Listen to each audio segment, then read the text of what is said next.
Bonjour, encore une vidéo sur l'enseignement du maître Jean-Jacques Crèvecoeur. Je sais plus d'où ça vient, c'était un live ou une vidéo quelconque qui a dû disparaître. Moi je sais que j'avais rétorqué dans les commentaires, ça a disparu aussi. Excusez-moi si j'ai plus la source. C'était encore un cours magistral. Là c'était Jean-Jacques qui nous expliquait la biologie moléculaire. Pourquoi il nous parlait de biologie moléculaire? C'était dans le contexte de la discussion sur le vaccin à ARN. Et la question est, est-ce que ce vaccin fera de nous des organismes génétiquement modifiés? Il faut savoir que ce genre de questions prolifèrent, même si ça a l'air complètement absurde. Il y a des gens qui se posent vraiment cette question. Alors, je me permets de revenir sur la théorie de Jean-Jacques Crèvecoeur en biologie moléculaire. J'espère ne pas trahir sa pensée. J'ai fait un schéma qui, à mon avis, représente ces notions-là, et je vous le montre tout de suite.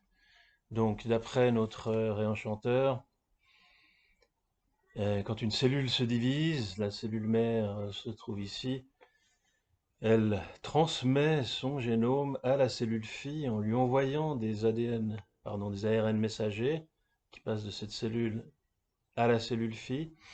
Et ensuite, ces ARN messagers sont traduits en ADN par le processus qu'on appelle transcription inverse. Je ne sais pas du tout où il a trouvé ça.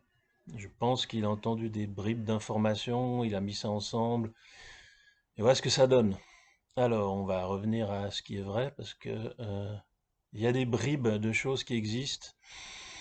Par exemple, l'ARN messager. Parlons d'ARN messager. Je pense que sa confusion vient de l'interprétation de ce que veut dire ARN messager.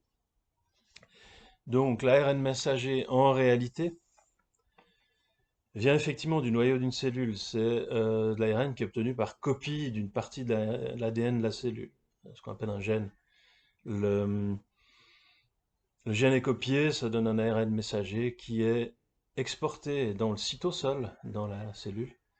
Et là, il rencontre une structure qu'on appelle le ribosome, qui permet de synthétiser des protéines. Sauf que le ribosome doit savoir quels acides aminés il choisit et dans quel ordre il les met ensemble. Cette information se trouve sur l'ARN messager. Donc, la protéine est produite, l'ARN messager peut être réutilisé par d'autres ribosomes qui se mettent derrière, qui continuent à synthétiser cette protéine, mais il faut savoir que l'ARN est assez instable. Donc l'ARN messager en question va finir par se dégrader. Et à la fin, si la cellule veut continuer à produire cette protéine, il faut qu'elle synthétise des nouveaux ARN messagers qui lui correspondent. C'est aussi une manière régulée en fait la synthèse des protéines. Ça veut dire que une protéine ne va pas être continuellement synthétisée. Il faut que la cellule en donne l'ordre. Voilà, ça c'est le vrai rôle de l'ARN messager qui ne sort pas de la cellule et qui n'est pas traduit en ADN, qui est traduit en protéines. Alors, ce qui se passe, c'est qu'il existe effectivement la transcription inverse, qui est un phénomène essentiellement pathologique. Normalement, la transcription se fait dans le sens ADN-ARN, c'est ce qui se passe ici. Donc on a de l'ADN qui est copié en ARN. Ensuite, l'ARN peut être utilisé pour former, par exemple, synthétiser une protéine. La transcription inverse, c'est un truc qui a été trouvé par les rétrovirus, en particulier, pour se copier dans une cellule et y rester. Donc ils se copient en ADN et ensuite ils mettent cet ADN dans le génome de la cellule. Par exemple, c'est ce qui se passe quand on est infecté par le sida. C'est pour ça qu'on se débarrasse très difficilement du sida, parce que le génome du virus se trouve dans l'ADN de certaines cellules. C'est un processus qui est extrêmement instable, sur lequel on peut pas compter dessus, parce qu'en fait, ce qui a été mis dans le génome est mis un peu n'importe où. Il peut y avoir toutes sortes d'effets néfastes. Donc c'est surtout pas par ce processus qu'une cellule duplique son information génétique pour la transmettre à ses cellules filles.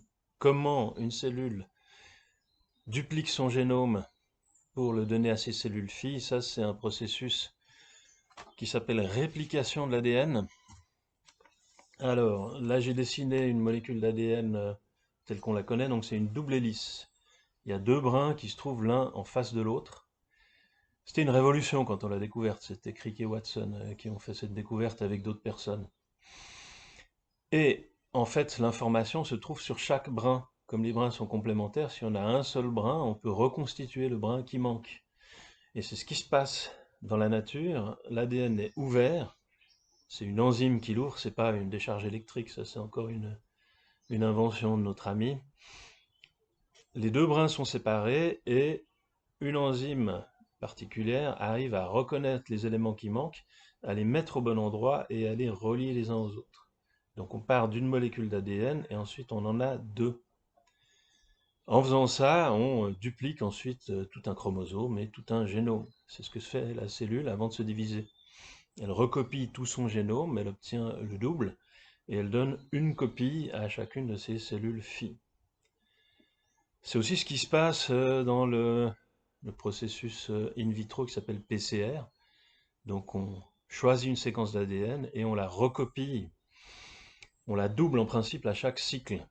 Il y a un cycle en fait de température qui augmente, qui redescend. Il y a une enzyme qui est présente tout le long, qui recopie la séquence qu'on veut, chaque cycle, et qui la duplique, en principe, si le rendement est comme on aimerait. Donc on part une séquence qui est présente en petit nombre et on arrive à l'amplifier énormément, peut-être 1 milliard de fois ou plus. Cette séquence, elle ne va pas apparaître à la fin du test si elle n'était pas présente au début. Donc quand on vous trouve une séquence de Covid à la suite d'un test PCR, c'est que vous avez le virus en vous. Vous n'êtes pas forcément contagieux, mais vous avez reçu le virus a survécu, a pu probablement se reproduire au moins un minimum pour être détectable. Alors, on en revient au vaccin ARN. Comment est-ce qu'il fonctionne? Donc, le vaccin ARN, on introduit un ARN choisi qui vient du virus. Les ribosomes des cellules vont en faire une protéine, et il se trouve que cette protéine va être présentée à la surface des cellules. Ça, c'est un mécanisme de défense qu'on a dans nos cellules. Donc, ce gène du virus, cette protéine du virus, va être identifiable en surface de cellules par les lymphocytes qui contre-attaquent, qui font partie du système immunitaire. Et ces lymphocytes vont garder la mémoire, on espère, de cette protéine, ce qui veut dire qu'en cas d'infection, ils sont prêts à contre-attaquer. C'est le principe du vaccin. L'ARN qu'on a mis donc sert à synthétiser cette protéine, mais il finit par se dégrader après quelques heures. Les protéines aussi finissent par se dégrader. Et tout ce qui reste, c'est cette mémoire dans les cellules immunitaires. Donc quelque chose qui nous protège contre une prochaine infection. C'est ce qu'on souhaite. Si ça marche bien, ça devrait nous protéger et du coup éviter qu'on tombe malade. Alors, on va revenir à la question de base. Est-ce que ce vaccin ARN fait de nous des organismes génétiquement modifiés? La réponse évidemment que non, puisque l'ARN qu'on met il finit par se dégrader, les protéines finissent par se dégrader, et en fait tout ce qui reste c'est cette mémoire des cellules. N'écoutez pas les gens qui essayent de vous faire peur en inventant des histoires sans fondement. Je trouve, à titre personnel, lamentable que certaines personnes gagnent de la célébrité sur YouTube en racontant n'importe quoi dans le but de faire peur aux gens. Voilà. Renseignez-vous par contre sur la biologie moléculaire, la PCR, la duplication d'ADN, division cellulaire. Il y a plein de moyens de se renseigner sur la vraie science. Je crois que c'est vraiment ça qu'il faut faire. Enfin, de nouveau, libre à chacun. En tout cas, j'en ai fini pour aujourd'hui. À bientôt. Bonne journée.